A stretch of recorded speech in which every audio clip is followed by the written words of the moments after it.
En una cazuela agregamos un poquito de sal y cuando comience a hervir agregamos los tortellini y coceremos guiándonos por la recomendación del fabricante. Yo los dejaré aproximadamente por unos 15 minutos. En lo que se nos hacen los tortellines, en un sartén agregamos la mantequilla, agregamos media cebolla cortada bien pequeñita y doramos por un minuto. Pasado ese tiempo agregamos 2 dientecitos de ajo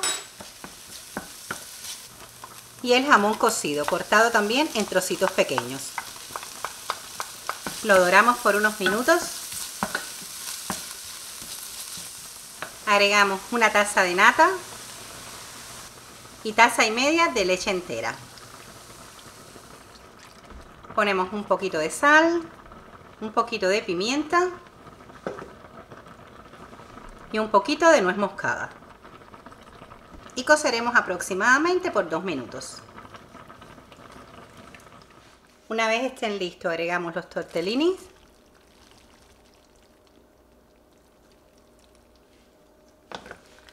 y vamos a ir mezclando por unos 2 a 3 minutos para que la salsa se impregne con la pasta.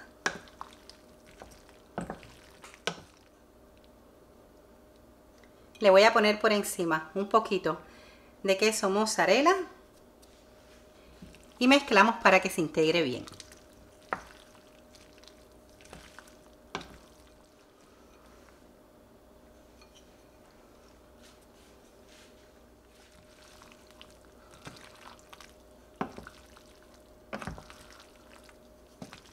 Y mirar, amigos, ya tenemos lista esta deliciosa receta.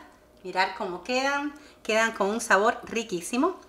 Estos tortellines son rellenos de carne y la verdad que le dan un sabor delicioso. Deseo les haya gustado la receta y no olviden suscribirse al canal y activar la campanita para que YouTube les notifique cada vez que suba una nueva receta. Nos vemos en el siguiente vídeo.